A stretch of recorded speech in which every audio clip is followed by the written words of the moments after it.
Banyak yang mengira Prabu Siliwangi telah hilang. Tapi bagaimana jika ia sebenarnya tidak pernah mati, melainkan hidup dalam cara kita berpikir dan bertindak? Tidak semua raja meninggalkan istana karena kalah. Sebagian justru memilih menghilang demi menjaga negeri tetap utuh. Jika seorang raja berhenti terlihat, apakah itu tanda akhir? Atau justru awal dari keabadian? Legenda mengatakan Prabu Siliwangi tidak mati. Tapi sedikit yang tahu mengapa ia memilih jalan sunyi.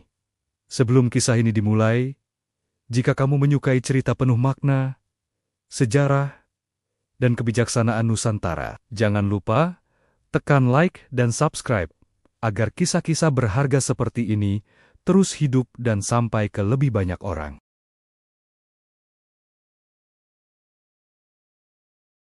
Pagi itu, matahari terbit perlahan di balik perbukitan Pajajaran, menyebarkan cahaya lembut yang menyentuh atap-atap rumah, sawah yang menghampar, dan hutan yang berdiri tenang seperti penjaga setia kerajaan. Embun masih menggantung di ujung dedaunan ketika lonceng istana berdentang pelan, bukan sebagai tanda bahaya, melainkan sebagai salam pagi bagi sebuah negeri yang hidup dalam keseimbangan. Di tengah istana yang kokoh dan sederhana, Prabu Siliwangi berdiri menghadap jendela besar. Tatapannya jauh, namun teduh. Wajahnya memancarkan ketenangan seorang pemimpin yang telah lama berdamai dengan tugasnya. Ia bukan raja yang gemar duduk di singgasana sepanjang hari. Setiap pagi, ia memilih menyapa alam terlebih dahulu, seolah meminta izin sebelum memimpin manusia.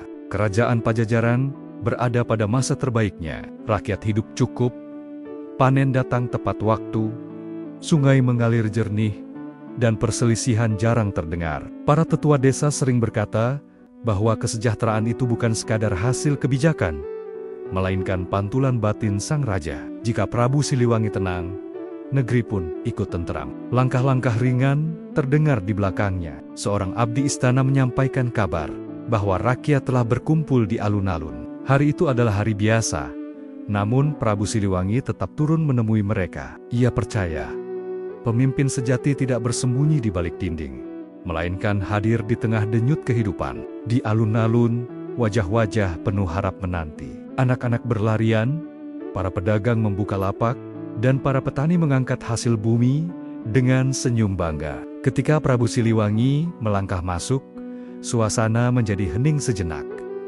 lalu berubah menjadi salam penuh hormat. Ia membalas dengan anggukan dan senyum yang hangat, senyum yang tidak dibuat-buat, melainkan lahir dari rasa cinta yang tulus. "Bagaimana ladang kalian?" tanyanya pada seorang petani tua. "Subur, Paduka, seperti hati Paduka yang selalu jernih," jawab petani itu lirih, namun penuh makna. Prabu Siliwangi tersenyum, lalu menepuk bahu lelaki itu. Ia tahu, pujian sejati bukan terletak pada kata-kata, melainkan pada kejujuran hidup yang dirasakan bersama. Di istana, kehidupan berjalan dengan keteraturan. Para penasihat berdiskusi tentang perdagangan dan pendidikan. Para seniman menghidupkan budaya, dan para pemuda dilatih untuk menjaga ketertiban.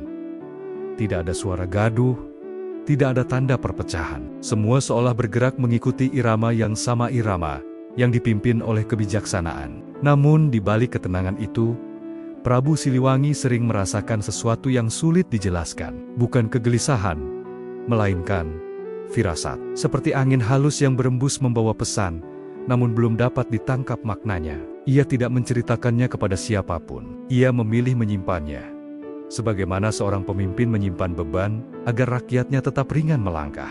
Sore hari, ia berjalan sendirian ke taman belakang istana. Di sana tumbuh pohon-pohon tua yang telah menyaksikan perjalanan kerajaan sejak lama. Prabu Siliwangi duduk di bawah salah satunya, memejamkan mata, mendengarkan suara alam. Burung berkicau, dedaunan bergesekan, dan angin berbisik pelan. Semua terasa selaras. Jika suatu hari keseimbangan ini goyah, gumamnya dalam hati, "Aku harus siap." Kalimat itu bukan doa, bukan pula ketakutan. Ia lebih mirip janji kepada diri sendiri, janji seorang raja yang memahami bahwa segala yang baik tidak selalu abadi jika tidak dijaga dengan kebijaksanaan. Malam turun perlahan, menyelimuti Pajajaran dengan cahaya bintang. Lampu-lampu minyak menyala di rumah-rumah, dan istana kembali sunyi. Prabu Siliwangi berdiri di beranda, memandang langit. Ia tidak tahu bahwa ketenangan hari itu adalah lukisan terakhir dari sebuah masa damai yang akan segera diuji. Namun untuk saat ini, semuanya masih baik-baik saja. Kerajaan berdiri tegak, rakyat tersenyum, dan sang raja masih dipercaya sepenuhnya. Tidak ada yang menyadari bahwa di balik langit yang tenang, takdir sedang menyiapkan jalan panjang, jalan yang kelak melahirkan sebuah rahasia besar tentang seorang raja yang disebut-sebut tak pernah mati. Pagi berikutnya, Prabu Siliwangi terbangun dengan perasaan yang berbeda dari biasanya. Cahaya matahari yang menembus sela jendela istana terasa lebih pucat, seolah menyimpan kabar yang belum terucap. Ia duduk di tepi pembaringan, menenangkan napas, mencoba membaca bisikan batin yang datang tanpa diundang. Hari itu dimulai seperti hari-hari lain. Abdi istana menyajikan laporan. Para penasihat bersiap dengan pembahasan rutin, dan lonceng pagi kembali berdentang. Namun, di balik keteraturan itu, Prabu Siliwangi menangkap sesuatu yang ganjil. Jeda kecil dalam irama yang selama ini sempurna. Bukan kegaduhan, bukan pula kesalahan, hanya senyap yang terlalu rapi, seperti permukaan air yang tenang sebelum riak muncul. Ia melangkah menuju balairung, para penasihat berdiri menyambut. Wajah-wajah yang ia kenal sejak lama. Mereka membicarakan hasil panen, jalur perdagangan, dan pendidikan pemuda. Semua tampak baik, terlalu baik. Prabu Siliwangi mendengarkan dengan saksama, lalu mengajukan pertanyaan yang tak biasa. Bagaimana kabar perbatasan hutan di utara? Tanyanya. Seorang penasihat menjawab dengan tenang, aman, Paduka, tidak ada gangguan. Jawaban itu benar, namun tidak lengkap. Prabu Siliwangi merasakannya. Ia tidak mematahkan laporan, hanya mengangguk pelan. Sebagai raja, ia belajar membaca yang tak terucap. Sama pentingnya dengan mendengar yang diucapkan. Siang hari, ia memilih berjalan tanpa iring-iringan menuju halaman luar istana. Di sana, para pemuda berlatih ketertiban. Bukan untuk berperang, melainkan untuk menjaga harmoni. Prabu Siliwangi berhenti di bawah pohon yang sama seperti kemarin. Pohon itu seolah menyimpan ingatan. Dan hari ini, anginnya bertiup lebih lama, lebih berat. Seorang tetua kerajaan mendekat. Langkahnya perlahan namun mantap. Wajahnya tenang, tetapi matanya menyimpan kegelisahan yang terlatih. Disembunyikan, Paduka, ucapnya lirih. Ada bisik-bisik yang beredar di desa-desa. Bukan tentang ancaman, melainkan tentang perubahan. Prabu Siliwangi menoleh. Perubahan seperti apa? Cara orang memandang arah hidup. Jawab sang tetua. Sebagian mulai bertanya-tanya, sebagian lain memilih diam. Kata-kata itu jatuh seperti batu kecil ke permukaan air. Tidak menimbulkan gelombang besar, namun cukup untuk mengusik. Prabu Siliwangi memahami maknanya. Perubahan yang paling berbahaya bukanlah yang datang dengan suara keras, melainkan yang tumbuh perlahan di dalam pikiran. Sore hari, raja mengunjungi pasar. Ia ingin melihat sendiri denyut rakyatnya. Senyum masih ada, tawar-menawar masih hidup, tawa anak-anak masih terdengar. Namun di sela-sela itu, ia menangkap pandangan-pandangan yang cepat berpaling, percakapan yang terhenti ketika ia mendekat. Bukan karena takut, melainkan karena bingung. Di sebuah sudut, seorang ibu muda menatapnya dengan mata berkaca-kaca. Prabu Siliwangi menghampiri. Ada yang mengganggumu? Tanyanya lembut. Ibu itu ragu, lalu berkata, Paduka, kami baik-baik saja. Hanya saja, dunia terasa berubah lebih cepat dari yang kami pahami. Jawaban itu sederhana, namun menancap dalam. Prabu Siliwangi mengangguk, seolah menerima beban yang tak bisa dibagi. Malam tiba dengan langit yang tertutup awan tipis. Di ruang pribadinya, Prabu Siliwangi membuka lemboren, catatan lama tentang leluhur, tentang janji-janji kerajaan, tentang keseimbangan yang dijaga lintas generasi. Di sana tertulis satu kalimat yang selalu ia ingat. Pemimpin sejati adalah penjaga jembatan antara masa lalu dan masa depan. Ia menutup mata, merenung. Jika jembatan itu retak, apakah ia harus memperbaikinya dengan cara lama atau membangun yang baru? Pertanyaan itu menggantung tanpa jawaban. Di kejauhan, suara burung malam bersahutan. Prabu Siliwangi berdiri di beranda, memandang gelap yang kian pekat. Senyap Pajajaran malam itu terasa lebih dalam, seolah menyimpan pesan yang belum siap diungkapkan. Ia tahu, firasat bukan untuk ditakuti, melainkan untuk dipahami. Dan pemahaman itu menuntut keberanian-keberanian untuk melihat lebih jauh dari hari ini. Di dalam senyap itu, Prabu Siliwangi mengambil satu keputusan kecil. Mulai esok, ia akan mencari akar dari perubahan yang terasa. Ia belum tahu bahwa langkah kecil ini akan membawanya ke persimpangan besar, tempat takdir meminta lebih dari sekadar kebijaksanaan. Karena di balik ketenangan Pajajaran, sesuatu sedang bergerak, dan ketika bergerak, ia tidak akan berhenti sampai tujuan tercapai. Pagi itu, Prabu Siliwangi memulai langkahnya lebih awal dari biasanya. Ia tidak mengenakan busana kebesaran, hanya pakaian sederhana yang membuatnya menyatu dengan rakyat. Keputusan kecil yang ia ambil semalam kini berubah menjadi perjalanan sunyi. Menelusuri jejak pertanyaan di tanah yang selama ini dikenal damai, ia berjalan menyusuri desa-desa di pinggir kerajaan. Sawah masih terhampar, air mengalir jernih, dan para petani bekerja dengan tekun. Namun di balik rutinitas itu, Prabu Siliwangi merasakan jarak yang halus, bukan jarak fisik, melainkan jarak batin. Ia menyapa, mereka menjawab dengan hormat, tetapi ada sesuatu yang tertahan di balik senyum. Di sebuah balai desa, ia duduk bersama para tetua.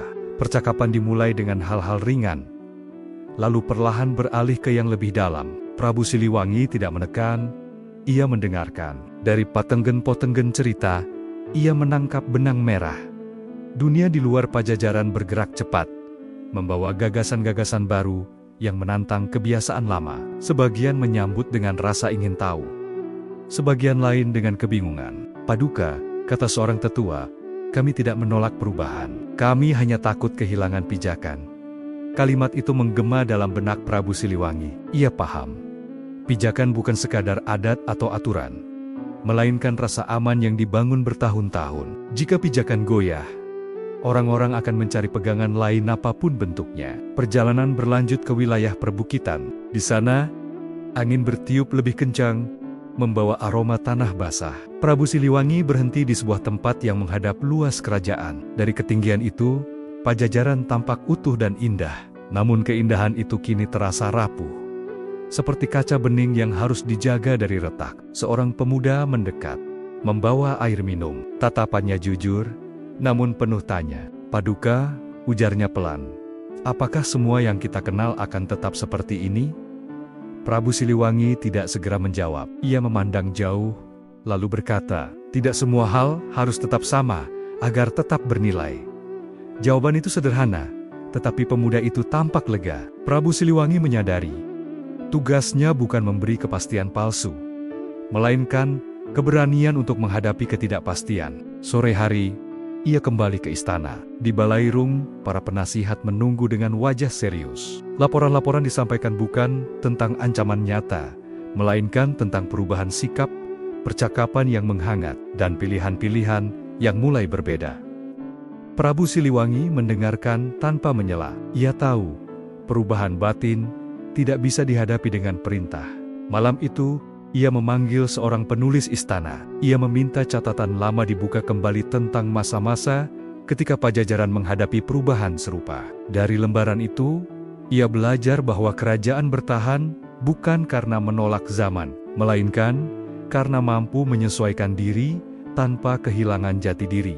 Namun, ada satu catatan yang membuatnya terdiam. Kisah tentang raja yang memilih jalan sunyi demi menjaga keseimbangan. Kisah itu singkat, tanpa penjelasan panjang, seolah sengaja ditinggalkan sebagai pertanyaan bagi generasi berikutnya. Prabu Siliwangi menutup catatan itu perlahan. Di dadanya, ada rasa berat yang tak biasa. Ia belum tahu mengapa kisah itu terasa dekat, seolah memanggilnya dari kejauhan. Di beranda istana, malam kembali menyelimuti Pajajaran. Bintang-bintang tertutup awan tipis, dan angin membawa bisikan yang sulit ditafsirkan. Prabu Siliwangi berdiri sendirian, memikirkan rakyatnya, kerajaannya, dan jalan yang harus ditempuh. Ia menyadari satu hal penting. Pertanyaan yang ia telusuri bukan hanya milik rakyat, melainkan juga miliknya sendiri.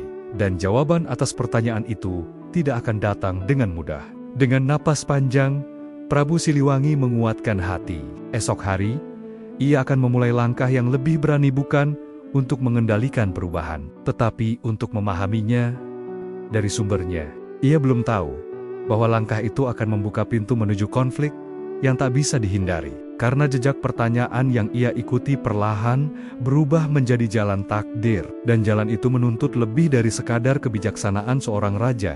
Pagi berikutnya, Prabu Siliwangi memanggil para penasihat utama ke Balairung. Udara terasa lebih berat, bukan karena ancaman yang tampak, melainkan karena kesadaran bersama bahwa sesuatu telah bergeser. Wajah-wajah yang biasanya tenang, kini menyimpan kehati-hatian. Tidak ada yang ingin menjadi pembawa kabar pertama tentang perubahan yang sulit dijelaskan. Pertemuan dimulai dengan sunyi. Prabu Siliwangi membiarkan keheningan itu bekerja, memberi ruang bagi pikiran untuk jujur. Lalu ia berbicara, suaranya mantap, namun lembut. Aku ingin mendengar apa yang kalian rasakan, bukan hanya apa yang kalian lihat.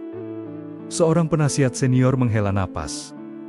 Paduka, ada riuh yang mulai terasa, bukan di alun-alun, melainkan di ruang-ruang batin. Orang-orang berdiskusi lebih hangat, bertanya lebih berani. Mereka mencari makna di tengah perubahan. Pernyataan itu disambut anggukan pelan. Prabu Siliwangi tidak menegur, tidak pula menyela. Ia tahu, riuh batin adalah tanda zaman bergerak. Yang berbahaya bukan pertanyaan, melainkan ketakutan untuk menanggapinya. Siang hari, Raja memilih meninjau tempat-tempat belajar di kerajaan. Di sana, para pemuda berdiskusi tentang nilai, masa depan, dan arah hidup. Suasana hidup penuh semangat. Namun di balik semangat itu, Prabu Siliwangi menangkap nada yang belum pernah ia dengar sebelumnya. Keinginan untuk memilih jalan sendiri. Terlepas dari tradisi yang telah lama dijaga, seorang pemuda menyampaikan pandangannya dengan sopan, namun tegas. Paduka, kami menghormati warisan, tetapi kami juga ingin memahami dunia yang berubah. Kalimat itu tidak menyinggung, tetapi mengguncang. Prabu Siliwangi melihat dirinya di mata pemuda itu, keinginan untuk menjaga dan keinginan untuk melangkah. Dua hal yang seringkali bertemu di persimpangan yang sama. Sore menjelang, utusan dari wilayah luar datang membawa kabar. Bukan kabar buruk, bukan pula ancaman nyata. Hanya laporan tentang arus gagasan yang semakin deras, pertemuan-pertemuan kecil yang kian sering, dan percakapan yang melampaui batas wilayah. Prabu Siliwangi menyadari dunia di luar Pajajaran sedang mengetuk pintu. Di ruang pribadinya, Raja merenung. Ia membuka jendela, membiarkan angin sore masuk. Di kejauhan, lonceng-lonceng desa berdentang bersahutan, tanda kehidupan berjalan seperti biasa. Namun di balik bunyi itu, ia merasakan riuh yang tak terdengar oleh telinga. Malam itu, ia memanggil keluarga terdekat. Percakapan berlangsung hangat, penuh kasih. Namun bahkan di sana, perbedaan pandangan mulai muncul, bukan sebagai perpecahan, melainkan sebagai cermin perubahan zaman. Prabu Siliwangi mendengarkan dengan sabar, menyadari bahwa ujian seorang pemimpin seringkali dimulai dari lingkaran terdekat. Ketika semua kembali ke kamar masing-masing, Prabu Siliwangi tinggal sendirian. Ia mengambil sebuah benda pusaka, bukan untuk digunakan, melainkan untuk diingat. Benda itu melambangkan janji, menjaga keseimbangan, apapun bentuk tantangannya. Janji itu kini terasa lebih berat, namun juga lebih bermakna. Di luar, awan bergerak cepat menutup bintang. Angin membawa suara dedaunan yang saling bergesekan, seperti bisikan banyak pikiran yang bertemu. Prabu Siliwangi menutup mata, merasakan riuh itu mengalir di dalam dirinya. Ia tahu, ini bukan sekadar perubahan kecil. Ini adalah gelombang yang akan menguji fondasi kerajaan. Namun ia juga tahu, menghindar bukan pilihan. Ia harus melangkah lebih jauh, bukan untuk meredam suara, melainkan untuk menuntunnya agar tidak berubah menjadi kekacauan. Pilihan itu berisiko, tetapi kepemimpinan sejati selalu berjalan di tepi risiko. Menjelang fajar, Prabu Siliwangi mengambil keputusan. Ia akan mengadakan pertemuan besar yang melibatkan berbagai suara tetua, pemuda, pendidik, dan rakyat. Sebuah ruang dialog yang belum pernah ada sebelumnya. Ia berharap, dengan saling mendengar, keseimbangan dapat dijaga. Namun jauh di dalam hati, ia merasakan peringatan yang samar. Tidak semua riuh bisa diredam dengan kata-kata. Ada arus yang sekali mengalir, menuntut arah baru, dan ketika fajar menyingsing, Pajajaran terbangun dalam kesibukan yang sama seperti biasa tanpa menyadari bahwa langkah sang raja hari itu akan membawa kerajaan lebih dekat pada ujian yang sesungguhnya. Sejak matahari naik sepenggalah, alun-alun mulai dipenuhi orang. Mereka datang dari berbagai penjuru. Tetua yang menyimpan kebijaksanaan lama, pemuda yang memikul harapan baru, pendidik yang merawat nalar, dan rakyat yang setia menjaga denyut negeri. Prabu Siliwangi berdiri di beranda istana, menyaksikan arus manusia itu dengan dada yang lapang, namun hati yang waspada. Pertemuan besar ini bukan perayaan, bukan pula pengadilan.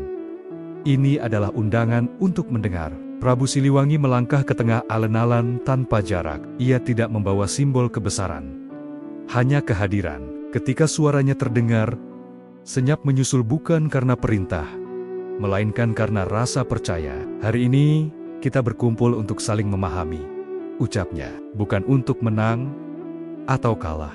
Kata-kata itu membuka pintu percakapan yang lama tertahan. Seorang tetua menyampaikan kegelisahan tentang hilangnya pijakan. Seorang pendidik berbicara tentang dunia yang bergerak cepat. Seorang pemuda mengungkapkan keinginan untuk menemukan makna di tengah perubahan. Suara-suara itu berbeda, namun semuanya jujur. Prabu Siliwangi mendengarkan tanpa menyela. Setiap kalimat ia tampung, setiap jeda ia hormati. Ia tahu, mendengar adalah bentuk keberanian yang paling sunyi. Namun seiring waktu berjalan, ia merasakan ketegangan meningkat bukan dalam bentuk pertentangan, melainkan dalam tarikan arah yang makin jauh. Di satu sisi, ada keinginan menjaga warisan dengan utuh. Di sisi lain, ada dorongan untuk menata ulang jalan. Prabu Siliwangi berdiri di antara keduanya, seperti jembatan yang menahan beban dari dua tepi. Ia mengingat catatan lama tentang raja yang memilih jalan sunyi. Kisah itu kini terasa semakin dekat. Saat matahari condong, percakapan mencapai titik yang sulit. Seorang tokoh yang dihormati menyampaikan pandangan tegas. Paduka, jika semua suara dibiarkan berjalan tanpa arah, keseimbangan akan rapuh. Seorang pemuda menjawab dengan hormat. Paduka, jika arah ditentukan tanpa mendengar, semangat akan padam. Keduanya benar. Dan di sanalah letak ujiannya. Prabu Siliwangi merasakan napasnya mengendap. Ia menatap wajah-wajah di hadapannya, wajah-wajah yang ia cintai sebagai raja, sebagai penjaga. Ia menyadari, pertemuan ini telah mengubah sesuatu yang tak bisa ditarik kembali. Kesadaran bersama bahwa zaman tidak menunggu. Ia berbicara kembali, lebih pelan. Keseimbangan bukanlah berhenti, melainkan bergerak dengan sadar. Kalimat itu menenangkan sebagian, namun juga membuka pintu bagi pertanyaan baru. Sebagian mengangguk, sebagian terdiam. Riuh batin itu kini hadir terang-terangan.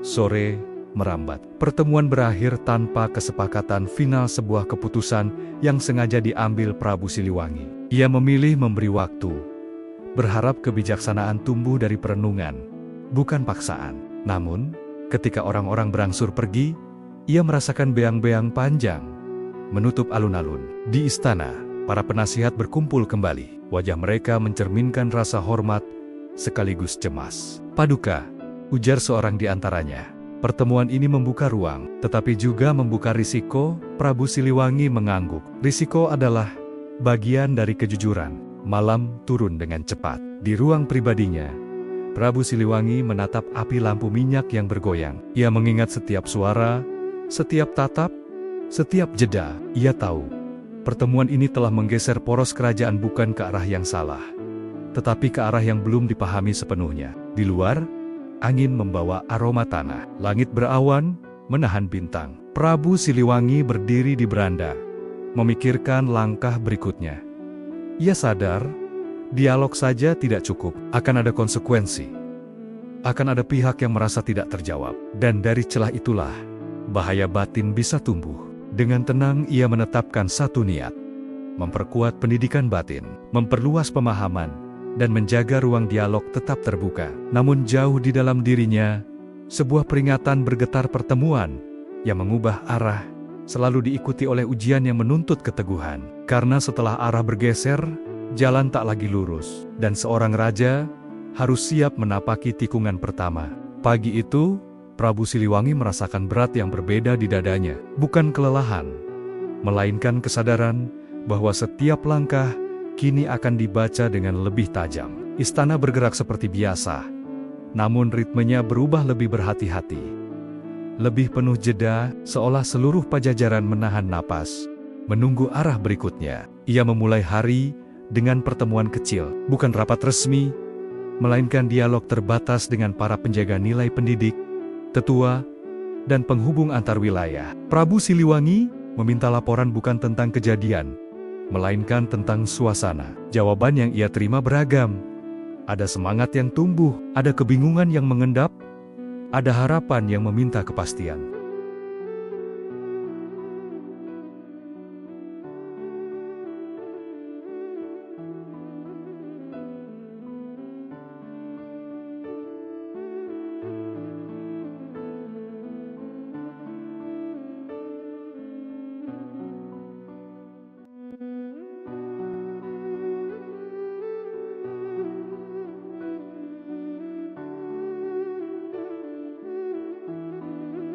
Di sana tersimpan naskah-naskah lama, hikayat, dan perjanjian yang menjadi fondasi Pajajaran. Ia membuka satu naskah yang jarang disentuh, tentang masa transisi, ketika karajan-karajan lain pernah menghadapi arus serupa. Tidak ada petunjuk pasti, hanya prinsip. Pemimpin menjaga arah, bukan mematikan langkah.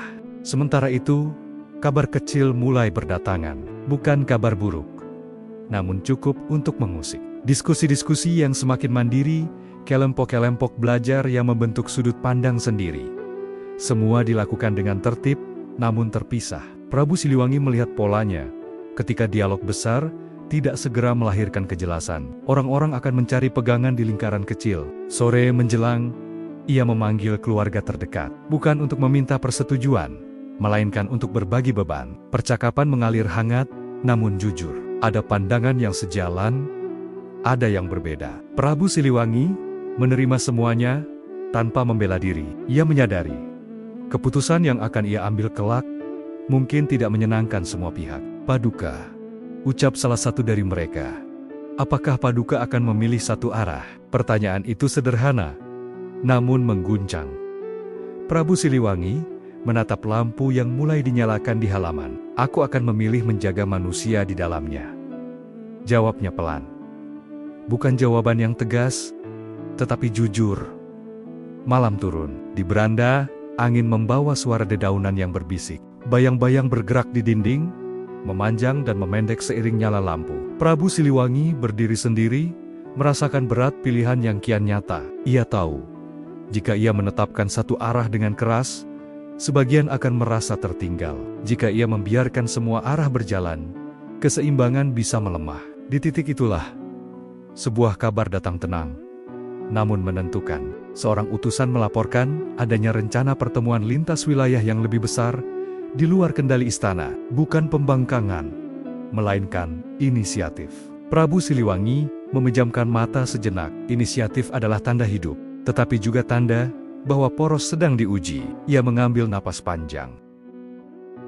Bayang-bayang pilihan kini berdiri jelas di hadapannya. Ia bisa menutup ruang itu dengan aturan, atau memperluasnya dengan bimbingan. Keduanya berisiko. Keduanya menuntut keberanian. Menjelang tengah malam, Prabu Siliwangi menuliskan niatnya di selembar kertas bukan sebagai titah, melainkan sebagai pengingat bagi dirinya sendiri. Menjaga keseimbangan adalah pekerjaan harian, bukan keputusan sekali jadi. Ia menyadari, konflik awal ini bukan tentang menang atau kalah, melainkan tentang arah yang terus dinegosiasikan. Ketika ia memadamkan lampu dan memandang langit yang tertutup awan, satu hal menjadi terang. Pilihan terakhir selalu lahir dari rangkaian pilihan kecil. Dan setiap pilihan kecil hari ini sedang menyiapkan panggung bagi ujian yang lebih besar. Karena beang-beang pilihan tidak pernah datang sendirian. Ia selalu membawa konsekuensi yang menunggu untuk ditemui. Pagi itu, Prabu Siliwangi memandang Pajajaran dari ketinggian beranda istana, seolah ingin melihat negeri ini sebagai satu tarikan napas utuh. Awan berarak perlahan, membuka sela-sela cahaya yang jatuh ke atap rumah dan aliran sungai. Di dalam dadanya, Keputusan mulai mengeras bukan sebagai paksaan, melainkan sebagai tujuan yang ditetapkan dengan kesadaran penuh. Ia memanggil para penjaga nilai yang selama ini setia menjadi penopang keseimbangan, pendidik, tetua, penghubung desa, dan para pemuda yang dipilih bukan karena suara mereka paling keras, melainkan karena kesediaan mereka untuk mendengar. Di ruang itu, Prabu Siliwangi tidak memulai dengan titah. Ia memulai dengan niat. Kita akan menjaga jati diri Pajajaran, ucapnya, sambil membuka ruang belajar bersama agar perubahan tidak menjadi jurang. Itulah tujuannya, menyatukan arah tanpa mematikan langkah. Sebuah tujuan yang tampak sederhana, namun menuntut kerja batin yang panjang. Ia menetapkan 3 pijakan. Pendidikan yang mempertemukan nilai lama dan pemahaman baru, dialog yang berkesinambungan, dan keteladanan yang tampak dalam tindakan sehari-hari. Hari-hari berikutnya bergerak cepat. Tempat-tempat belajar diperluas fungsinya menjadi ruang pertemuan lintas usia. Para pendidik diminta menyusun bahan yang merangkul, bukan menggurui. Para tetua diajak menuturkan hikmah, bukan sebagai aturan beku, melainkan sebagai cerita yang hidup. Prabu Siliwangi hadir di banyak tempat tidak untuk memimpin dari depan, melainkan berjalan di tengah. Namun, rintangan segera muncul. Tidak semua pihak merasa cukup. Sebagian menganggap langkah ini terlalu lambat, sebagian lain terlalu berani. Prabu Siliwangi menerima keberatan itu dengan tenang, tetapi ia merasakan tekanan yang menguat. Tujuan telah ditetapkan. Kini tantangannya adalah menjaga agar langkah-langkah kecil tidak terpecah oleh tarik-menarik arah. Suatu sore, kabar tentang pertemuan lintas wilayah yang lebih besar kembali mengemuka. Kali ini, undangan tersebar luas. Prabu Siliwangi memilih tidak melarang. Ia mengutus penghubung yang dipercaya untuk menyampaikan niat Pajajaran, hadir sebagai pendengar, bukan penguasa. Keputusan itu menenangkan sebagian, namun memicu kecemasan pada yang lain. Malam itu, Raja menulis kembali, bukan catatan sejarah, melainkan catatan batin. Ia menuliskan alasan di balik tujuannya agar kelak, jika langkahnya disalahpahami, niatnya tetap utuh. Ia tahu, tujuan yang baik sering diuji oleh waktu dan tafsir. Hari demi hari, ia menghadapi rintangan yang tak kasat mata. Salah paham, jeda komunikasi, dan kelelahan emosi. Ia belajar menunda jawaban, memperbaiki cara bertanya, dan menguatkan mereka yang goyah. Ada saat-saat ketika ia merasa sendirian, berdiri di antara banyak suara yang soma-sima tulus, namun berbeda arah. Di tengah semua itu, Prabu Siliwangi menemukan sekutu tak terduga. Para pemuda yang bersedia menjadi jembatan. Mereka bergerak dari desa ke desa, membawa cerita, mendengar keluh, dan menyampaikan kembali dengan bahasa yang lembut. Harapan tumbuh, meski rapuh. Namun, ujian terbesar datang dari dalam.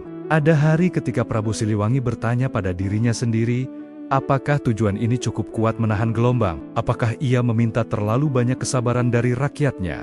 Di saat-saat seperti itu, ia kembali ke taman belakang istana, duduk di bawah pohon tua, dan mengingat janji awal menjaga manusia di dalamnya. Ketika musim berganti, hasil kecil mulai terlihat. Percakapan menjadi lebih jernih, pertemuan lebih tertata, dan ketegangan mereda sesaat. Namun di balik perbaikan itu, arus besar belum surut. Prabu Siliwangi menyadari, tujuan yang ditetapkan baru saja diuji pada tahap awal. Rintangan berikutnya akan menuntut lebih dari sekadar kebijaksanaan. Ia akan menuntut keteguhan yang konsisten. Di beranda, ia memandang malam yang kembali berawan. Tujuan telah ia tetapkan, dan langkah telah dimulai. Kini, ia harus menyiapkan diri menghadapi tantangan yang tidak selalu bisa ia kendalikan. Karena ketika tujuan ditetapkan dengan jujur, dunia akan mengujinya dengan cara yang paling sunyi melalui rintangan yang mengajak raja untuk terus memilih. Setiap hari, ujian itu datang tidak sebagai badai, melainkan sebagai kabut yang perlahan menebal. Prabu Siliwangi merasakannya sejak fajar. Langkah-langkah yang dulu ringan, kini memerlukan jeda. Keputusan kecil menuntut pertimbangan panjang. Pajajaran tetap bergerak, namun denyutnya berubah lebih hati-hati, lebih peka. Rintangan pertama muncul dari kelelahan. Para pendidik yang berusaha merangkul banyak pandangan, mulai merasa terbagi. Tetua yang menuturkan hikmah berulang-ulang khawatir suaranya memudar. Para pemuda yang menjadi jembatan, mulai merasakan beratnya harapan dari dua arah.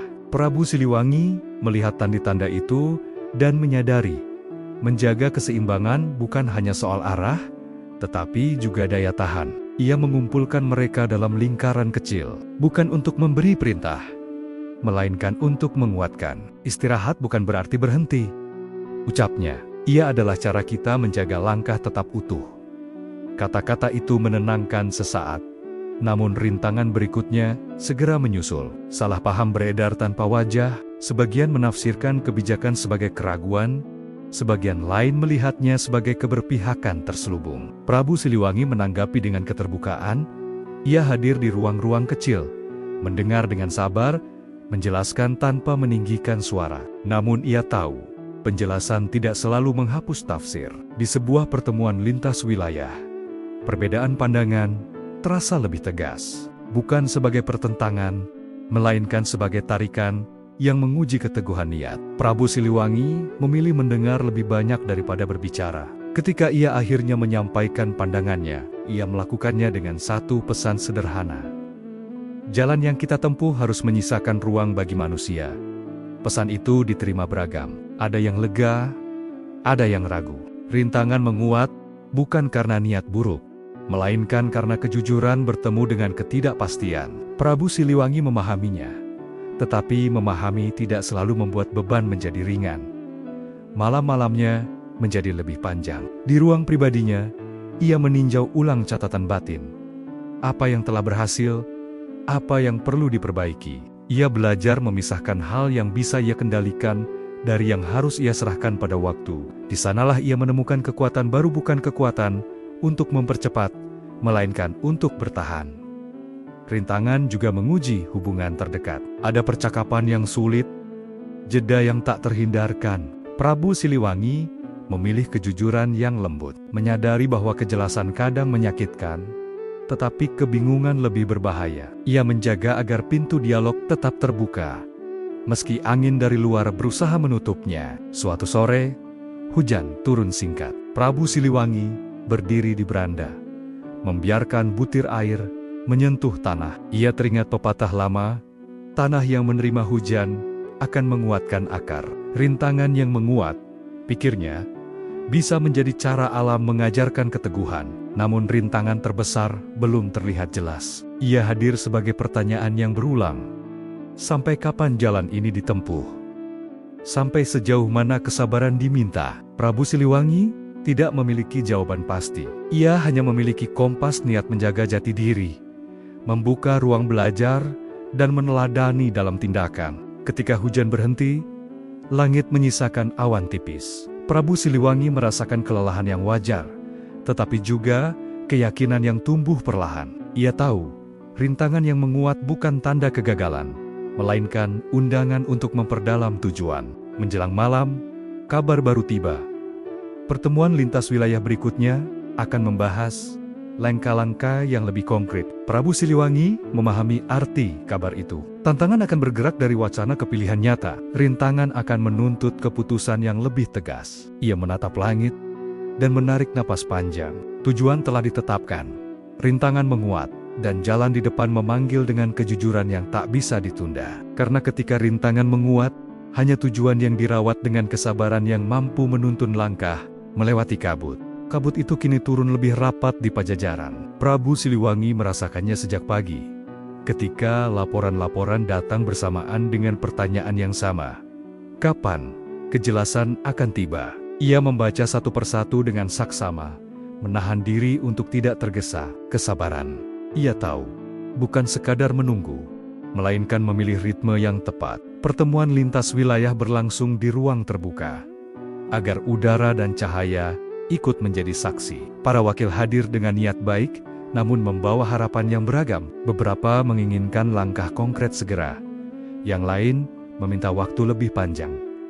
Prabu Siliwangi duduk di tengah, menimbang setiap kata. Ia merasakan ujian kesabaran bukan hanya pada dirinya, tetapi pada semua yang hadir. Ketika giliran berbicara tiba, ia memilih bahasa yang jujur dan tenang. Kejelasan yang dipaksakan sering rapuh, katanya. Kejelasan yang tumbuh dari pemahaman akan bertahan. Sebagian mengangguk, sebagian terdiam. Ujian itu nyata, menahan dorongan untuk memuaskan semua pihak sekaligus. Hari-hari berikutnya menguji ketahanan niat. Ada permintaan yang mendesak, ada keberatan yang disampaikan berulang. Prabu Siliwangi menanggapi dengan konsistensi menjelaskan kembali tujuan, memperbaiki cara, dan menguatkan penghubung. Namun kesabaran juga berarti menerima bahwa tidak semua proses bergerak seirama. Di tengah kesibukan, ia menyempatkan diri mengunjungi desa-desa kecil. Ia duduk di beranda rumah warga, mendengar kisah sehari-hari. Dari sana ia belajar.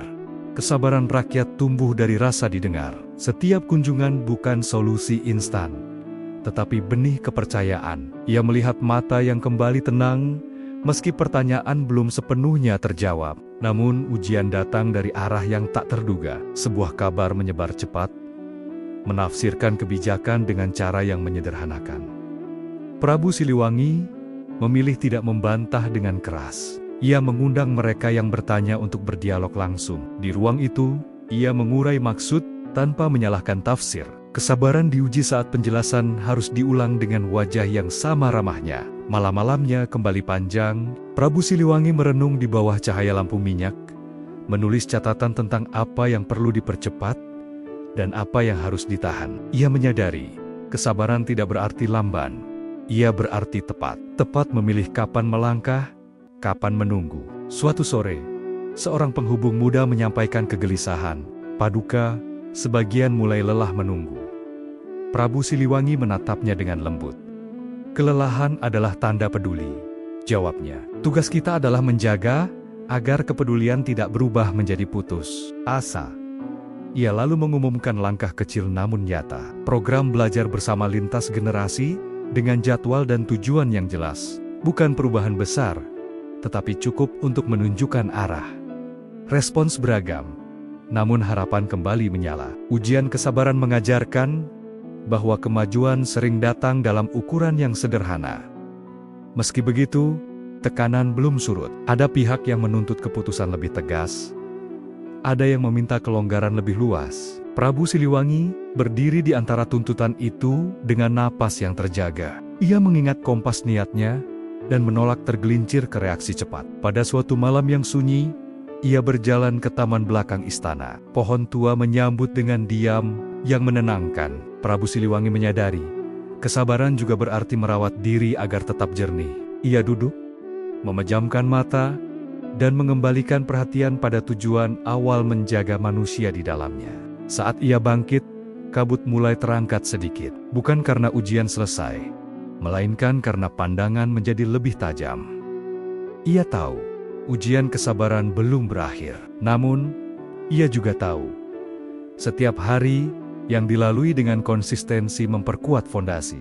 Menjelang fajar, Prabu Siliwangi mengambil satu keputusan, menyiapkan langkah berikutnya yang lebih menantang, bukan untuk mempercepat, melainkan untuk memperdalam. Ia belum menyebutkannya pada siapapun. Ujian kesabaran akan membuka pintu menuju rintangan yang lebih berat, dan ia harus siap. Karena kesabaran yang teruji akan selalu menuntut satu hal lagi, keberanian untuk melangkah ketika waktunya tiba. Fajar menyingsing dengan cahaya pucat yang menyapu halaman istana. Prabu Siliwangi berdiri lama di beranda, menimbang keputusan yang semalam ia simpan rapat di dada. Langkah berikutnya bukan sekadar kelanjutan, melainkan pertaruhan, bukan atas kekuasaan, melainkan atas kepercayaan yang telah dibangun dengan susah payah. Ia memanggil para penjaga nilai dan penghubung wilayah dalam pertemuan terbatas. Tidak ada keramaian, hanya keheningan yang siap diisi kejujuran. Prabu Siliwangi membuka pembicaraan dengan satu pernyataan yang tegas,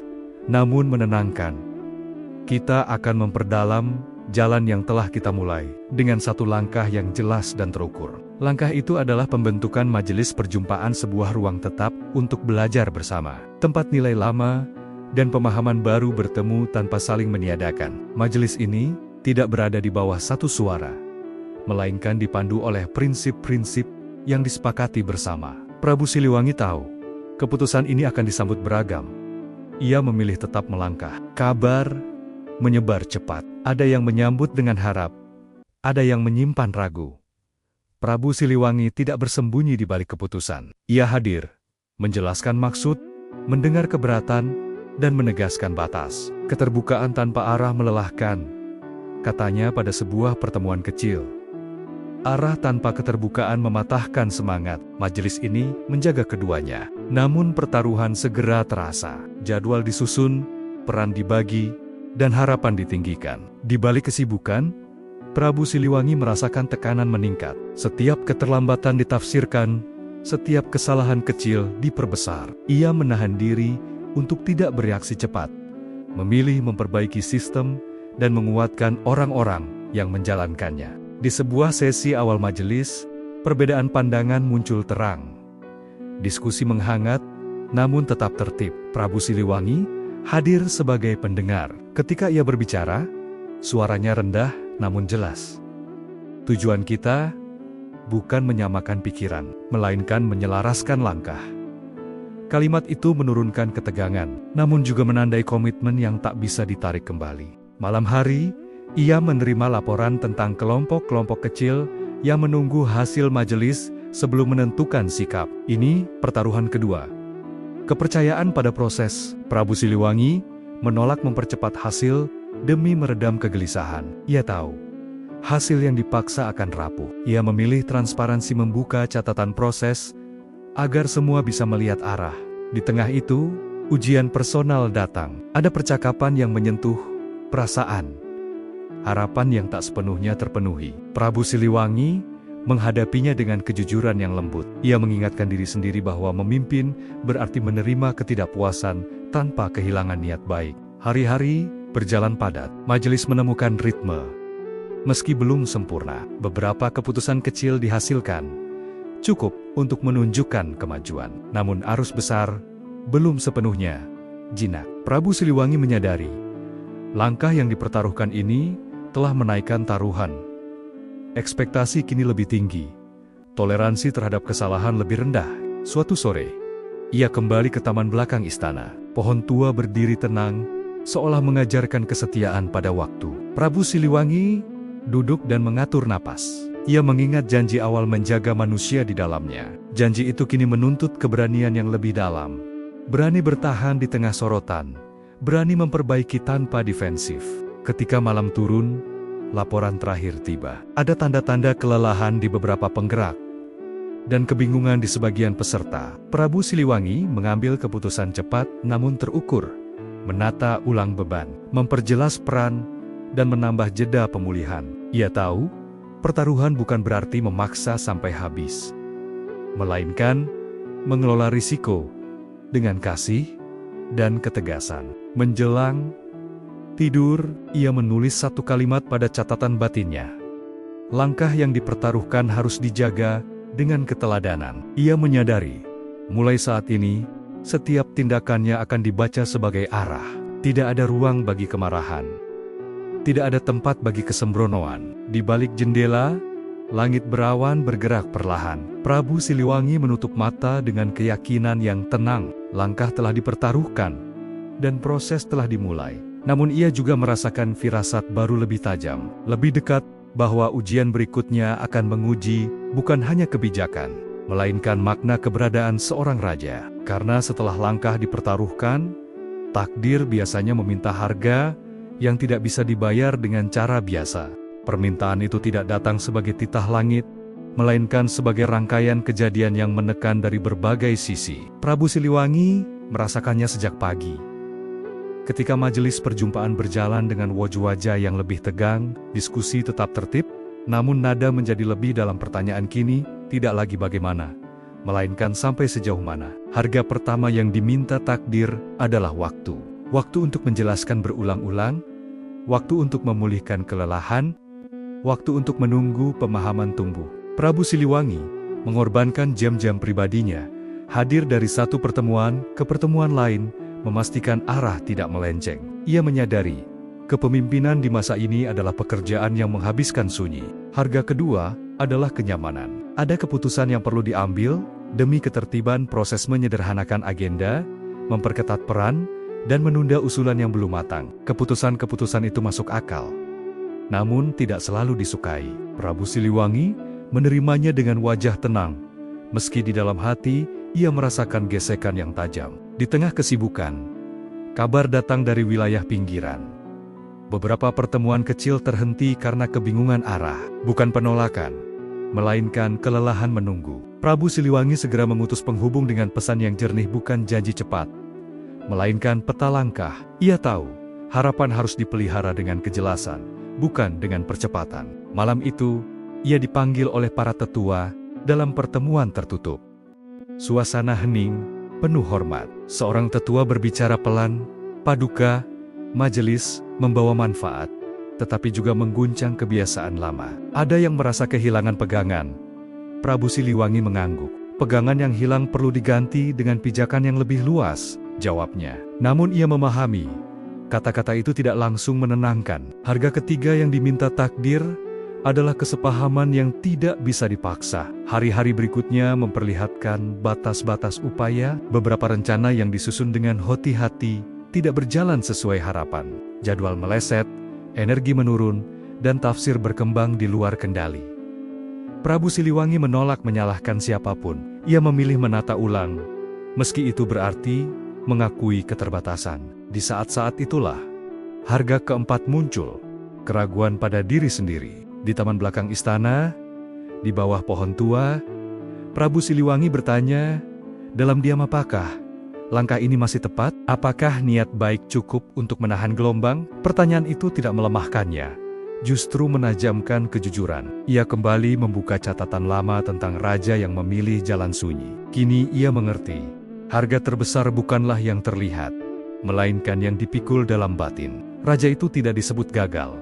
Ia dikenang karena keberaniannya menjaga keseimbangan dengan cara yang tidak mudah dipahami.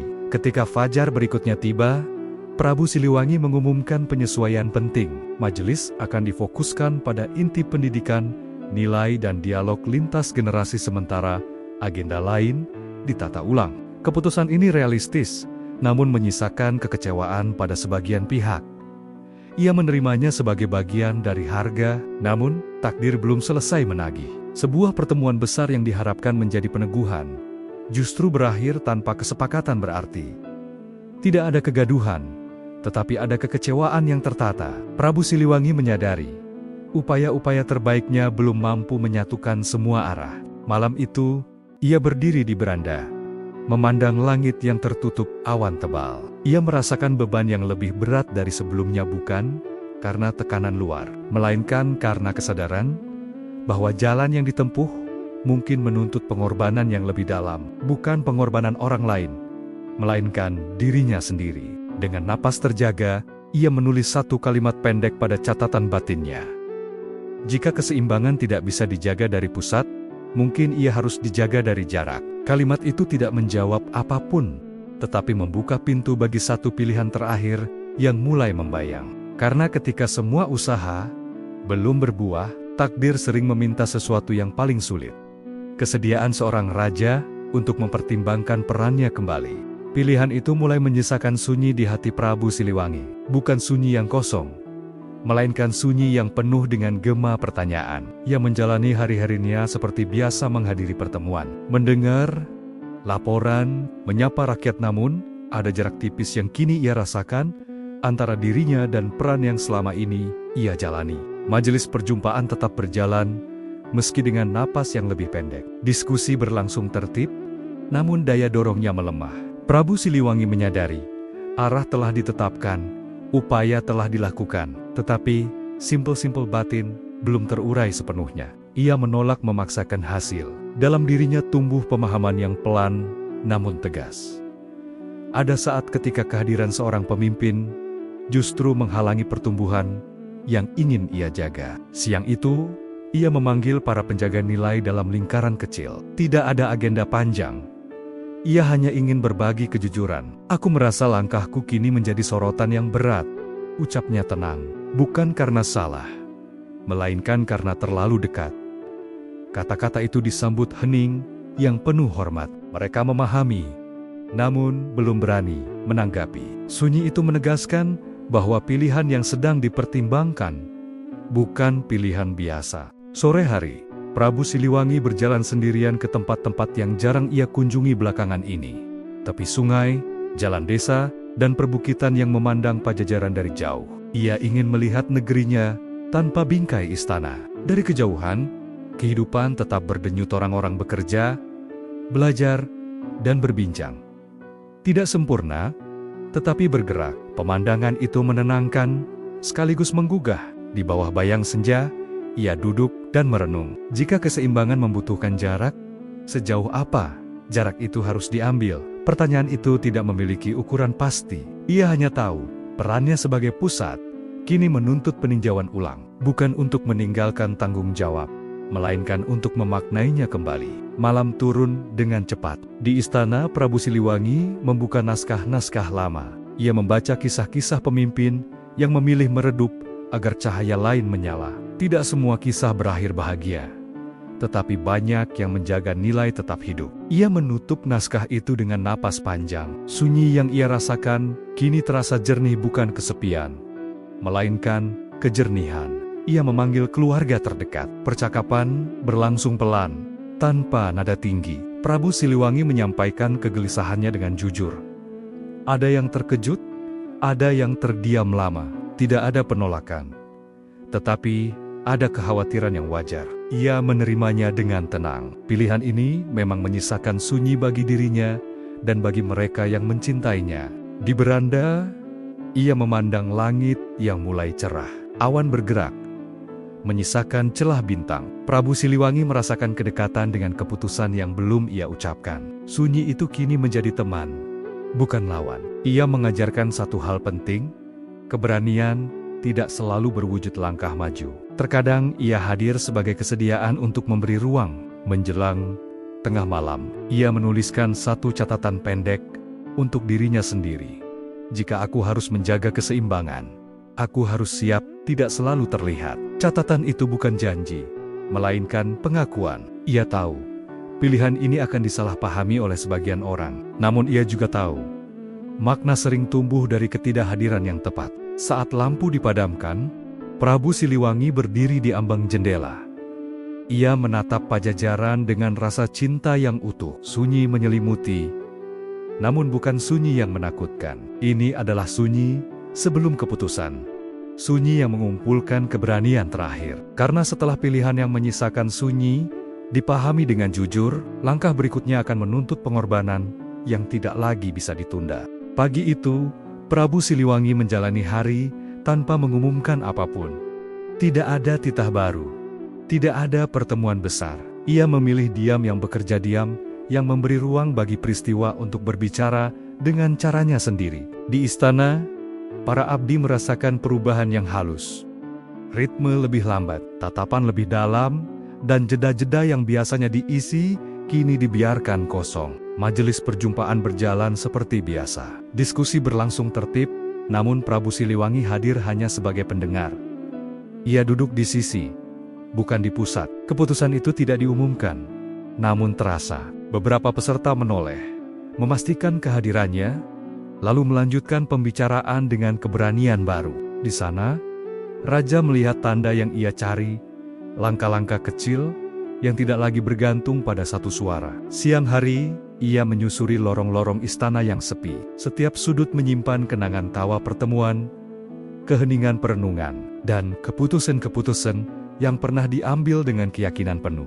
Ia menyentuh dinding dingin dan merasakan waktu bergerak. Keputusan yang tak terucap itu kini semakin nyata. Perannya akan bergeser, bukan lenyap. Kabar kecil beredar di antara para penjaga nilai. Tidak ada desas-desus, hanya perasaan. Paduka hari ini lebih banyak mendengar. Bisik seseorang. Paduka memberi ruang. Jawab yang lain. Prabu Siliwangi tidak mengoreksi. Ia tahu, makna sering tumbuh dari pengamatan, bukan pengumuman.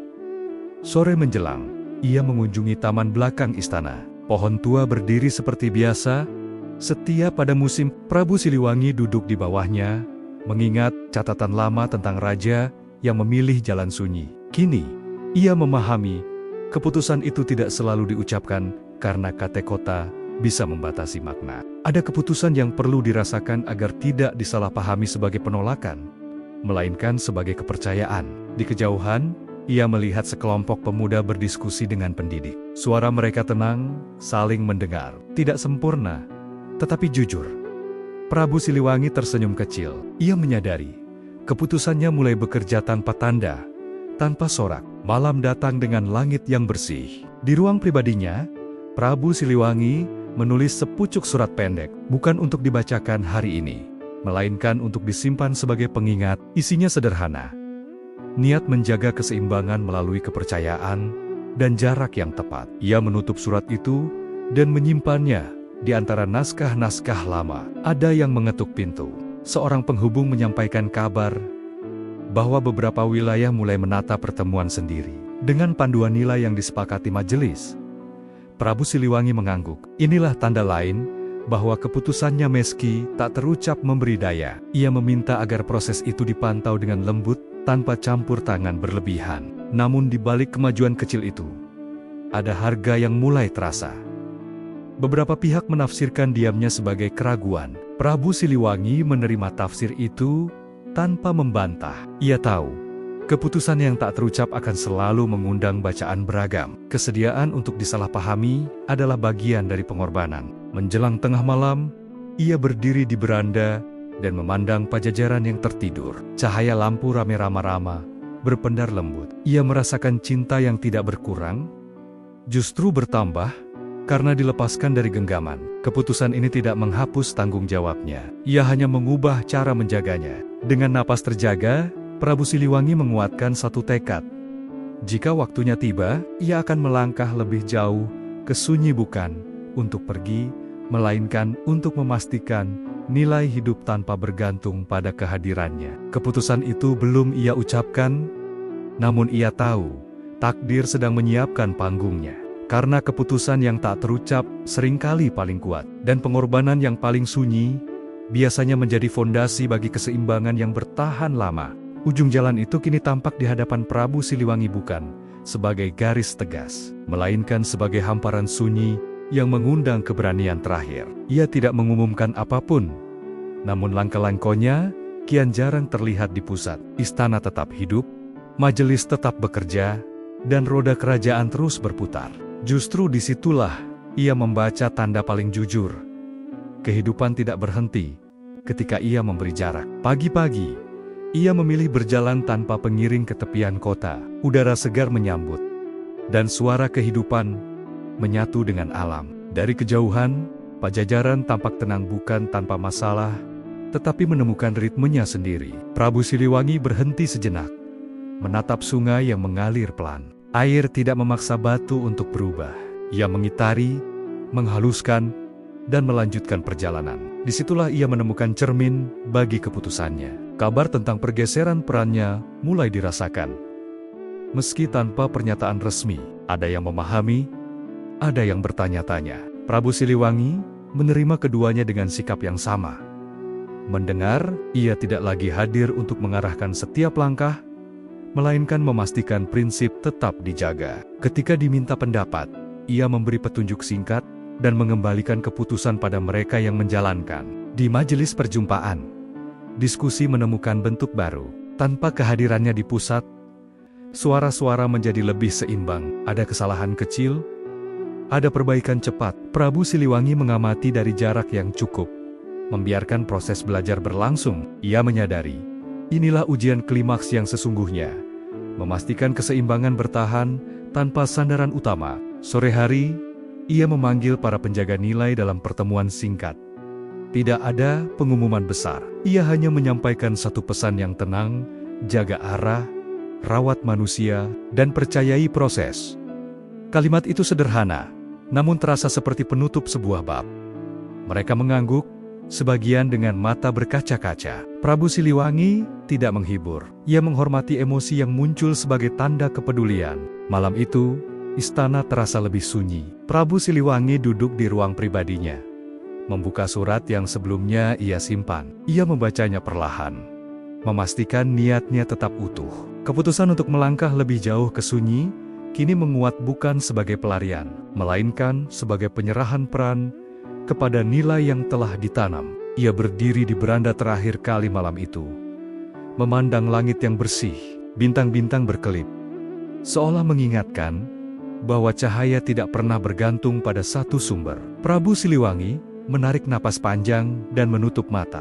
Ujung jalan yang sunyi bukanlah akhir. Ia adalah pintu menuju cara menjaga yang berbeda. Keesokan harinya, Kehadirannya di pusat semakin jarang. Tidak ada perpisahan, tidak ada seruan. Ia memilih keberlanjutan yang tenang. Di desa-desa, orang-orang melanjutkan hidup. Di majelis, keputusan-keputusan kecil terus diambil. Di istana, roda administrasi berputar dengan tertib. Pajajaran tidak runtuh. Pajajaran belajar berdiri. Namun sunyi itu memiliki harga. Ada malam-malam ketika Prabu Siliwangi merasakan rindu pada denyut pusat, pada pertemuan yang riuh, pada wajah-wajah yang dulu menatapnya untuk arah. Ia menerima rindu itu sebagai bagian dari pengorbanan. Di sanalah klimaks batin mencapai puncaknya. Semua usaha yang dilakukan tidak menghasilkan kesatuan instan, tetapi melahirkan kemandirian yang rapuh, namun tumbuh. Di sebuah senja, ia kembali ke pohon tua untuk terakhir kalinya dalam peran lama. Ia menyentuh batangnya, merasakan kekokohan yang lahir dari waktu. Jaga mereka, bisiknya bukan sebagai perintah, melainkan sebagai harap. Ia tahu, nilai yang dijaga dengan jarak sering bertahan lebih lama daripada yang dikawal dengan genggaman. Ujung jalan yang sunyi telah ia tapaki. Pilihan terakhir telah diambil, pilihan yang paling sulit, karena tidak terlihat sebagai kemenangan. Namun di dalam sunyi itu, Prabu Siliwangi menemukan kedamaian yang jernih. Ia telah melakukan bagiannya, dan kini memberi ruang bagi Pajajaran untuk melanjutkan perjalanan. Karena pada klimaks yang sejati, seorang raja tidak membuktikan kekuatan dengan kehadiran, melainkan dengan keberanian untuk menghilang tepat pada waktunya. Ketidakhadiran Prabu Siliwangi tidak menciptakan kekosongan seperti yang dikhawatirkan banyak orang. Justru, ia membuka ruang. Di hari-hari berikutnya, Pajajaran menemukan napas baru, napas yang masih ragu, namun berani. Majelis perjumpaan terus berjalan, kini dengan kepemimpinan bergilir. Kesalahan terjadi, perbaikan menyusul, dan pembelajaran menguat. Jalan yang sunyi itu mulai menumbuhkan. Prabu Siliwangi menjalani hari-harinya di luar pusat. Ia menetap di tempat yang sederhana, dekat dengan alam. Di sana, ia menyaksikan kehidupan bergerak tanpa sorotan. Orang-orang bekerja, belajar, dan berbagi cerita. Ia mendengar kabar tentang keputusan-keputusan kecil yang diambil majelis tidak sempurna, tetapi jujur, ia tersenyum. Menyadari bahwa pertumbuhan memang sering dimulai dari langkah yang kecil. Sementara itu, para penjaga nilai menemukan keberanian baru. Tanpa figur pusat, mereka belajar menyelaraskan perbedaan melalui musyawarah yang lebih sabar. Peran menjadi lebih jelas, tanggung jawab dibagi dengan adil. Ada saat-saat tegang, namun tidak lagi melumpuhkan. Pajajaran belajar berdiri dengan kakinya sendiri. Di desa-desa, program belajar lintas generasi menunjukkan hasil. Anak muda mendengar kisah lama dengan rasa ingin tahu. Para tetua menyambut pertanyaan dengan keterbukaan. Bahasa berubah lebih sederhana, lebih merangkul. Jalan yang menumbuhkan itu merambat perlahan, menenangkan kegelisahan yang dulu menguat. Prabu Siliwangi menerima kabar-kabar itu tanpa mencampuri. Ia menjaga jarak yang tepat, cukup dekat untuk peduli, cukup jauh untuk memberi ruang. Sesekali, ia dimintai pandangan. Ia menjawab singkat, menekankan prinsip, lalu mengembalikan keputusan pada mereka. Keteladanan itu terasa lebih kuat karena tidak disertai perintah. Ada hari ketika seorang penghubung datang membawa cerita tentang perdebatan panjang yang akhirnya menemukan titik temu. Prabu Siliwangi mendengarkan dengan penuh perhatian. Biarkan mereka menyelesaikannya, katanya lembut. Itu tanda mereka tumbuh. Ia tahu, resolusi sejati bukanlah kesepakatan instan, melainkan kemampuan menghadapi perbedaan tanpa saling menutup diri. Di sisi lain, rindu tetap hadir. Pada senja tertentu, Prabu Siliwangi menatap langit dan merasakan tarikan ke pusat. Namun ia menahan langkah. Ia memahami, kembali terlalu cepat akan merusak benih yang sedang tumbuh. Kesabaran kini mengambil bentuk baru. Kesediaan untuk tidak terlihat. Waktu berlalu, dan tanda-tanda keseimbangan mulai nyata. Ritme majelis stabil. Pertemuan-pertemuan desa menghasilkan keputusan yang lebih matang, dan bahasa kebijakan menjadi lebih manusiawi. Pajajaran belum sempurna, tetapi tidak lagi rapuh. Jalan yang menumbuhkan itu bekerja diam-diam, konsisten. Suatu sore, Prabu Siliwangi berjalan menyusuri tepi sungai. Ia melihat air mengalir dengan tenang, mengingatkannya pada hari-hari awal ketika firasat pertama muncul. Kini firasat itu menjelma kepastian. Langkah sunyi telah membuka jalan bagi pertumbuhan yang lebih luas. Ia merasa lega bukan karena semua masalah selesai, melainkan karena arah telah tertanam. Menjelang malam, ia menulis catatan singkat untuk dirinya sendiri. Pertumbuhan membutuhkan kepercayaan lebih dari pengawasan. Catatan itu ia simpan, bukan untuk dibaca orang lain, melainkan sebagai pengingat bahwa resolusi bukanlah akhir, melainkan proses yang dirawat. Di kejauhan, cahaya Pajajaran berpendar lembut. Prabu Siliwangi berdiri, mengatupkan tangan sejenak, dan menarik napas panjang. Jalan yang menumbuhkan telah ia pilih, dan ia melihat hasilnya mulai bersemi. Tidak gemilang, tetapi nyata. Tidak gaduh, tetapi kuat. Karena resolusi sejati tidak datang dengan sorak, melainkan dengan ketenangan yang bertahan, ketenangan yang lahir ketika sebuah negeri belajar melangkah dengan kepercayaan pada dirinya sendiri. Ketenangan itu kini terasa di Pajajaran. Bukan ketenangan yang mematikan gairah, melainkan keseimbangan yang diraih melalui banyak percakapan jujur dan kesabaran yang panjang. Majelis perjumpaan menemukan irama tetap. Pertemuan berjalan teratur, keputusan dicatat dengan rapi, dan tindak lanjut dijaga bersama. Orang-orang mulai percaya pada proses, bukan pada figur. Prabu Siliwangi memantau dari jarak yang bijak. Ia menerima laporan berkala ringkas, jujur, tanpa dramatisasi. Di sana ia melihat kemajuan yang dulu hanya ia harapkan. Perbedaan pandangan tidak lagi memecah, melainkan dipadukan menjadi langkah. Ia merasakan kelegaan yang dalam, sekaligus kewaspadaan yang sehat. Keseimbangan, ia tahu, harus dirawat. Di desa-desa, perubahan terasa nyata. Program belajar lintas generasi menghasilkan bahasa bersama. Anak muda menyampaikan gagasan dengan hormat, para tetua merespons dengan keterbukaan.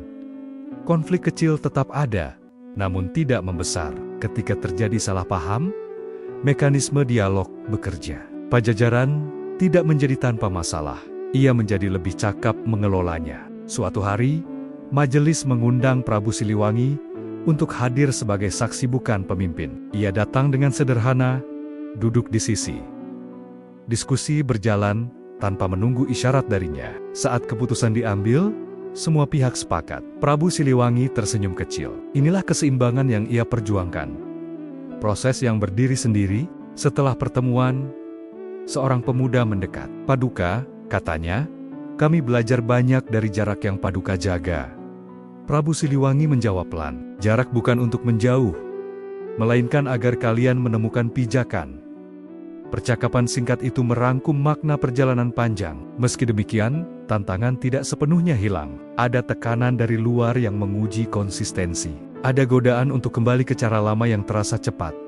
Prabu Siliwangi menahan diri. Ia mengingatkan para penjaga nilai tentang prinsip yang telah disepakati, lalu kembali ke perannya yang sunyi. Keseimbangan yang diraih diuji oleh godaan untuk mempercepat. Pada senja tertentu, ia berjalan ke tempat yang lebih tinggi, memandang Pajajaran sebagai satu kesatuan. Ia melihat cahaya rumah-rumah, mendengar samar percakapan, dan merasakan denyut kehidupan. Keseimbangan ini bukan kebetulan. Ia adalah hasil dari banyak pilihan kecil yang dijaga bersama. Prabu Siliwangi merasa syukur bukan sebagai pencapaian pribadi, melainkan sebagai amanah yang tertunaikan. Di ruang pribadinya, ia menulis satu catatan lagi. Keseimbangan tumbuh ketika tanggung jawab dibagi dan kepercayaan dijaga. Catatan itu melengkapi rangkaian pengingat yang selama ini menuntunnya. Ia menutup buku dan memadamkan lampu. Malam itu, kabar baik datang. Beberapa wilayah yang sempat ragu, kini mengadopsi mekanisme dialog yang sama. Kabar itu tidak disertai perayaan, hanya senyum lega. Prabu Siliwangi menyadari, keseimbangan yang diraih tidak membutuhkan panggung. Ia cukup hidup dalam praktik sehari-hari. Namun di balik ketenangan, sebuah kesadaran baru tumbuh. Perannya ke depan akan semakin jarang terlihat. Ia menerima itu dengan damai.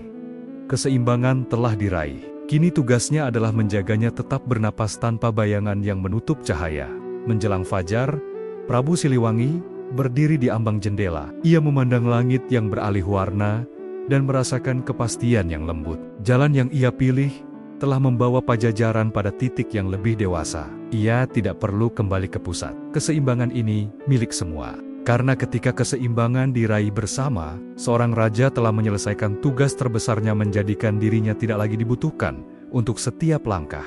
Kesadaran itu membawa Prabu Siliwangi pada kebahagiaan yang sederhana. Ia tidak merayakannya dengan upacara, tidak pula menandainya dengan pengumuman. Kebahagiaan itu hadir dalam rutinitas kecil, berjalan pagi di antara pepohonan, menyapa orang-orang tanpa gelar, dan menyaksikan Pajajaran bergerak dengan iramanya sendiri. Hari-harinya kini teratur namun ringan. Ia bangun saat fajar, menikmati udara segar, lalu duduk sejenak menata niat. Tidak ada agenda padat, tidak ada rapat panjang. Sesekali, penghubung datang membawa kabar ringkas, jujur, tanpa permintaan keputusan. Prabu Siliwangi mendengarkan, tersenyum, dan hanya memberi pengingat prinsip jika diminta. Perannya telah berubah menjadi penopang sunyi. Di pusat, majelis perjumpaan semakin matang. Kepemimpinan bergilir, berjalan lancar. Keputusan diambil melalui musyawarah yang jernih. Perbedaan pandangan tidak lagi memicu kecemasan, melainkan memperkaya sudut pandang. Orang-orang mulai merasakan kebanggaan baru, kebanggaan karena mampu menjaga arah bersama. Prabu Siliwangi menyaksikan itu dari jauh dengan hati yang tenang. Ia tidak merasa ditinggalkan, justru merasa hadir di tempat yang tepat. Kebahagiaan ini bukan hasil dari pengakuan, melainkan dari kelegaan batin, kelegaan karena amanah telah dijalankan hingga titik yang wajar. Suatu siang, ia menerima kunjungan seorang pemuda yang dahulu sering menjadi jembatan dialog. Pemuda itu membawa cerita tentang pertemuan desa yang berhasil menyelesaikan perbedaan dengan sabar. "Kami belajar menunggu," katanya. Prabu Siliwangi mengangguk. "Menunggu dengan niat baik adalah bagian dari bergerak," jawabnya. Percakapan itu singkat, namun hangat. Di desa-desa, keseimbangan terlihat dalam hal-hal kecil, jadwal belajar yang konsisten, bahasa kebijakan yang lebih ramah, dan kebiasaan mendengar sebelum menjawab. Tidak semua berjalan mulus, tetapi setiap hambatan ditangani bersama. Pajajaran tidak menjadi negeri tanpa masalah. Ia menjadi negeri yang mampu merawat masalahnya. Sore hari, Prabu Siliwangi sering menyusuri tepi sungai. Ia memperhatikan aliran air yang terus berjalan, menyesuaikan diri dengan lekuk tanah. Di sana, ia menemukan pelajaran yang tak pernah usang. Kekuatan sejati tidak memaksa, ia mengalir. Kebahagiaan dalam kesederhanaan lahir dari penerimaan akan ritme itu. Ada saat-saat rindu pada masa lalu, pada pertemuan besar, pada pusat yang ramai. Namun rindu itu tidak menyakitkan. Ia hadir sebagai kenangan yang manis, bukan sebagai keinginan untuk kembali. Prabu Siliwangi menerima rindu itu sebagai bagian dari perjalanan yang utuh. Malam-malamnya tenang. Ia membaca naskah lama, menulis catatan singkat, lalu memadamkan lampu lebih awal. Tidurnya nyenyak, tidak dibebani oleh tuntutan segera. Kebahagiaan ini sederhana, namun dalam ia tidak bergantung pada keadaan luar, melainkan pada keselarasan batin. Kabar dari pusat datang membawa cerita tentang keberhasilan kecil yang dirayakan dengan sederhana. Tidak ada sorak, hanya senyum. Prabu Siliwangi merasakan kebahagiaan yang sama. Ia tahu, keberhasilan itu bukan miliknya, tetapi milik bersama. Dan di sanalah letak kebahagiaan yang paling jujur. Menjelang fajar, ia berdiri di beranda dan memandang langit yang beralih warna. Pajajaran terjaga dengan caranya sendiri. Prabu Siliwangi menarik napas panjang, merasakan syukur yang utuh.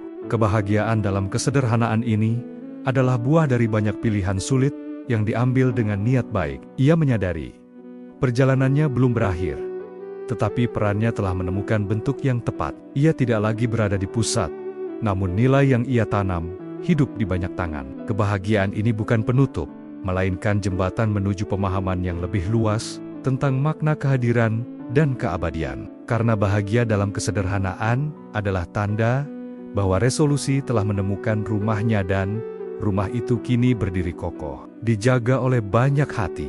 Rumah itulah yang perlahan membentuk warisan Prabu Siliwangi. Bukan bangunan, bukan pula aturan yang tertulis kaku, melainkan cara berpikir dan bertindak yang menyebar diam-diam ke seluruh Pajajaran. Warisan itu hidup dalam kebiasaan mendengar sebelum berbicara, dalam keberanian berbagi tanggung jawab, dan dalam kesediaan memberi ruang agar orang lain bertumbuh. Hari-hari berlalu, dan cerita tentang perubahan mulai terdengar dari berbagai penjuru. Di desa-desa, pertemuan warga berlangsung lebih terarah. Para tetua memulai pembicaraan dengan kisah. Para pemuda menanggapinya dengan pertanyaan yang jujur. Keputusan tidak selalu cepat, tetapi diterima dengan lapang. Orang-orang menyebutnya sebagai cara baru yang terasa lama. Sebuah pujian yang sederhana, namun bermakna. Di pusat, majelis perjumpaan menjadi rujukan, bukan otoritas yang menekan. Catatan-catatan proses disimpan rapi, dapat diakses dan dipelajari. Kesalahan dibahas tanpa saling menyudutkan, keberhasilan dirayakan tanpa berlebihan. Warisan yang tertinggal bukanlah hasil akhir, melainkan kebiasaan merawat proses. Prabu Siliwangi menerima kabar-kabar itu dengan senyum tenang. Ia tidak menambahkan namanya pada setiap cerita. Ia membiarkan warisan itu berdiri tanpa tanda tangan. Ia tahu, warisan yang paling kuat adalah yang tidak bergantung pada pengakuan. Sesekali, ia diminta menyampaikan pandangan untuk generasi muda. Ia melakukannya dengan bahasa yang ringan, menekankan prinsip, lalu mengembalikan keputusan kepada mereka. Suatu sore, ia mengunjungi sebuah desa yang dahulu sering gelisah. Kini, suasananya berbeda. Anak-anak belajar di bawah naungan pohon. Orang dewasa berdiskusi di balai, dan senyum hadir tanpa dipaksakan. Seorang tetua menyapanya, "Paduka, kami belajar menjaga langkah bersama." Prabu Siliwangi mengangguk. Ia tidak menambahkan apapun. Warisan itu berbicara sendiri. Di tepi sungai, ia melihat sekelompok pemuda membersihkan aliran air. Mereka bekerja tanpa komando, membagi tugas dengan alami. Pemandangan itu menggetarkan hatinya. Ia menyadari, warisan bukanlah hal besar yang diumumkan, melainkan tindakan kecil yang diulang. Malam itu, Prabu Siliwangi membuka naskah lama dan menambahkan catatan singkat di halaman kosong. Warisan hidup ketika nilai dipraktikkan, bukan dipamerkan.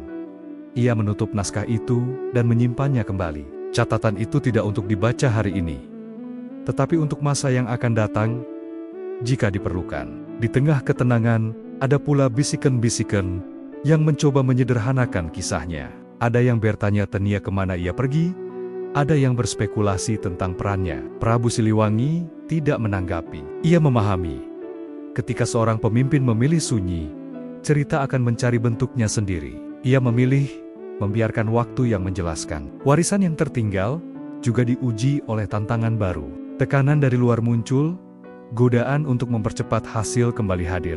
Namun mekanisme dialog yang tertanam bekerja. Orang-orang berkumpul, berdiskusi, dan mengambil keputusan dengan sadar. Tidak selalu sempurna, tetapi cukup kuat untuk bertahan. Prabu Siliwangi menyaksikannya dengan keyakinan yang lembut. Menjelang fajar, ia berdiri di tempat yang tinggi, memandang pajajaran yang terjaga. Cahaya lampu menyebar, menandai kehidupan yang berjalan. Warisan itu tidak terlihat sebagai monumen, tetapi sebagai denyut yang stabil. Ia merasakan kepuasan yang tidak riuh kepuasan, karena telah meninggalkan sesuatu yang lebih berharga dari sekadar jejak nama. Ia tahu, suatu hari kisah tentang dirinya akan disederhanakan, dipadatkan, bahkan dilupakan. Namun nilai yang tertinggal akan terus bekerja, dan di sanalah letak keabadian yang paling jujur. Hidup dalam praktik, bukan dalam pujian. Karena warisan yang tertinggal tidak menuntut penjaga tunggal. Ia bertahan ketika banyak tangan bersedia merawatnya hari demi hari, dengan kesabaran yang sama seperti saat ia ditanam. Dari kesabaran itulah, nama Prabu Siliwangi perlahan berubah menjadi bisik. Bukan lagi seruan di pusat, bukan pula rujukan dalam setiap keputusan. Namanya hadir dalam kalimat-kalimat sederhana. Disebut lirih oleh tetua saat menutup pertemuan. Dikenang oleh pemuda ketika mengingat awal mula cara baru belajar bersama. Dan diselipkan ibu-ibu dalam cerita malam kepada anak-anak mereka. Bisik itu tidak seragam. Di satu desa, Prabu Siliwangi dikenang sebagai raja yang mengajarkan mendengar. Di desa lain, ia disebut sebagai penjaga jarak yang bijak. Ada pula yang hanya menyebutnya sebagai bagian dari masa ketika orang-orang belajar berjalan bersama. Tidak ada satu kisah resmi, dan justru disitulah namanya hidup. Prabu Siliwangi mendengar bisik-bisik itu tanpa mencarinya. Ia berjalan seperti orang biasa, singgah di tempot-tempot yang tak menyimpan lambang kekuasaan. Di pasar kecil, ia mendengar percakapan tentang keputusan desa yang diambil dengan musyawarah. Di tepian ladang, ia mendengar cerita tentang perbedaan yang diselesaikan dengan sabar. Ia tersenyum, menyadari bahwa namanya tidak perlu disebut agar nilainya bekerja. Namun bisik juga membawa tafsir. Ada yang bertanya-tanya kemana perginya sang raja. Ada yang mengira ia memilih menjauh sepenuhnya. Ada pula yang mengaitkan sunyinya dengan berbagai dugaan. Prabu Siliwangi menerima semua itu dengan tenang. Ia tahu, ketika kehadiran ditarik, imajinasi akan mengisi ruang. Ia memilih tidak meluruskan, karena meluruskan seringkali mempersempit makna. Di pusat, majelis perjumpaan berjalan mantap. Keputusan-keputusan diambil dengan rujukan pada prinsip, bukan figur. Catatan lama disandingkan dengan kebutuhan kini. Ketika perbedaan menguat, dialog diperdalam. Orang-orang menyebutnya sebagai cara Pajajaran. Sebuah identitas yang lahir dari praktik, bukan deklarasi. Suatu malam, Prabu Siliwangi duduk di beranda kecil tempat ia menetap. Angin berembus lembut, membawa suara jauh kehidupan. Ia teringat masa ketika namanya disebut dengan lantang. Kini, namanya menjadi bisik dan ia merasa damai. Bisik tidak menuntut, tidak memerintah. Ia mengingatkan tanpa menekan. Seorang penghubung lama datang berkunjung, membawa cerita tentang generasi baru yang tidak lagi mengenalnya secara langsung. Mereka tahu nilainya, Paduka, katanya pelan. Meski tak semua tahu kisahnya, Prabu Siliwangi mengangguk. Itu cukup, jawabnya. Ia memahami, kisah boleh memudar selama nilai bertahan. Di hari-hari berikutnya, bisik tentang Prabu Siliwangi kian bercampur dengan kehidupan sehari-hari. Namanya muncul dalam peribahasa kecil, dalam contoh ringan, dalam penutup doa. Tidak ada monumen, tidak ada hari khusus, hanya kebiasaan yang dijaga. Ia melihat keabadian mengambil bentuk yang paling sederhana. Namun ada saat ketika bisik itu memanggilnya kembali ke perenungan yang lebih dalam. Di bawah langit malam, ia bertanya pada dirinya sendiri, apakah ini akhir dari perannya? Pertanyaan itu tidak membawa kegelisahan. Ia menjawabnya dengan menerima bahwa peran tidak selalu berakhir. Ia berubah, dan perubahan itu telah terjadi. Di desa yang jauh, seorang anak bertanya pada orang tuanya tentang arti sebuah kebiasaan, mendengar sebelum berbicara. Orang tuanya menjawab dengan kisah singkat tentang masa ketika orang-orang belajar bersama. Nama Prabu Siliwangi disebut sepintas, lalu percakapan beralih pada makna. Prabu Siliwangi membayangkan percakapan itu dan tersenyum. Menjelang fajar, ia berdiri dan memandang arah Pajajaran. Bisik tentang namanya akan terus berubah, bercampur dengan waktu. Ia tidak menahannya. Ia membiarkannya menjadi angin yang menyampaikan nilai tanpa beban. Di sanalah ia menemukan ketenangan yang paling dalam, menjadi bagian dari kehidupan tanpa harus berada di pusatnya. Karena ketika sebuah nama menjadi bisik, ia tidak memudar. Ia justru menyebar menyusup ke banyak hati, dan hidup lebih lama daripada teriakan manapun. Dari sanalah keabadian Prabu Siliwangi menemukan bentuknya yang paling jujur. Bukan pada patung yang menjulang, bukan pada kisah yang dikunci dalam satu versi, melainkan pada kebiasaan yang diteruskan tanpa perlu menyebut asalnya. Pajajaran berjalan ke depan, membawa nilai yang telah ditanam, tanpa harus menoleh terus-menerus ke belakang. Waktu berlalu, dan musim berganti. Orang-orang yang dahulu hadir dalam pertemuan besar, kini menjadi penutur kisah yang sederhana. Mereka tidak lagi menyebut keputusan atau kebijakan, melainkan menceritakan cara mendengar, cara menunggu, cara berbagi tanggung jawab. Anak-anak tumbuh dengan kebiasaan itu seolah-olah ia memang selalu ada. Dan disitulah keabadian bekerja ketika sesuatu terasa alami, bukan diwariskan dengan paksaan. Prabu Siliwangi menjalani hari-hari Nia dengan tenang. Ia tidak menutup diri, tetapi juga tidak kembali ke pusat. Ia berjalan di antara manusia sebagai bagian dari mereka. Sesekali, ia diminta bercerita. Ia memilih kisah-kisah yang menekankan makna, bukan tokoh. Ia membiarkan pendengar menemukan pelajaran mereka sendiri. Ia tahu keabadian tidak memerlukan saksi tunggal. Di Pajajaran, mekanisme dialog terus hidup.